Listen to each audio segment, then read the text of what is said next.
அந்த வாஸ்து பார்த்தவருக்கு ஏதோ சந்தேகமாவே இருக்குன்னு சொல்லிட்டு அந்த சவப்பெட்டியை நோண்ட இடத்துக்கு திரும்ப போறாரு. அங்க போய் அந்த பள்ளத்தை இன்னும் கொஞ்சம் நோண்ட ஆரம்பிக்கிறாரு. பார்த்தா அதுக்குள்ள இன்னொரு சவப்பெட்டி இருக்கு. இதை பார்த்தோன்னே அவர் ரொம்பவே ஷாக் ஆயிடுறாரு. இதோட முக்கியமான விஷயம் என்னன்னா, அந்த சவப்பெட்டி நின்ன மாதிரி இருக்கு. இந்த தகவல் அவங்க கூட அந்த எல்லாருக்கும் ஃபோன் பண்ணி சொல்றாரு. அவங்க எல்லாரும் வந்ததுக்கு அப்புறம் அந்த சவப்பெட்டியை வெளில எடுக்கிறாங்க. அந்த சவப்பெட்டி சாதாரண மனுஷனோட உடம்பு சவப்பெட்டி மாதிரியே இல்ல. ஏன்னா கிட்டத்தட்ட 7 அடி இருக்கு.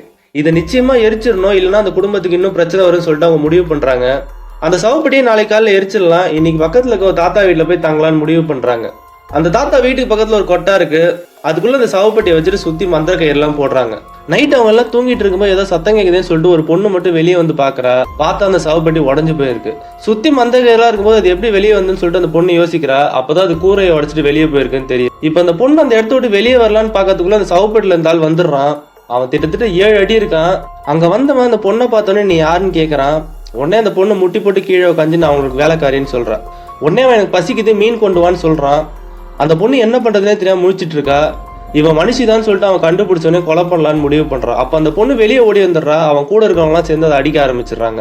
அப்ப அந்த 7 அடி ஆள் நெருப்பா மாதிரி அந்த இடத்த விட்டு போயிடுறான். இப்ப இந்த சவப்பெட்டில இருந்து வெளியே வந்தோன்னே எப்படி கொள்ளலான்னு சொல்லிட்டு அவங்க வரலாறுலாம் பத்தி தேட ஆரம்பிக்கிறாங்க. 300 வருடங்களுக்கு முன்னாடி ஜப்பானுக்கும் கொரியாவுக்கும் வார் நடந்திருக்கும். அப்ப ஜப்பான்ல இருந்து வந்த ஒரு வீரரோட உடம்பு தான் இது. அவர் கொரிய மக்கள் பல பேரை பரிதாபமே பார்க்காம அவர் கத்தியால துண்டு துண்டா வெட்டி போட்டிருப்பாரு. கொரிய மக்கள்லாம் அவர் கொன்னதுக்கு அப்புறம் அவர் உடம்ப 2ஆ பிளந்து அதுக்குள்ள ஒரு கத்தி வச்சிட்டு இருப்பாங்க. இந்த வாஸ்து பாக்குறவங்க அந்த சவப்பெட்டில இருந்து வந்தாலும் எப்படி கொல்லலான்னு சொல்லிட்டு யோசிப்பாங்க. அப்பதான் அவரோட கத்தியில தான் அந்த உடம்போட உயிர் இருக்குன்னு அவங்களுக்கு தெரிய வருது.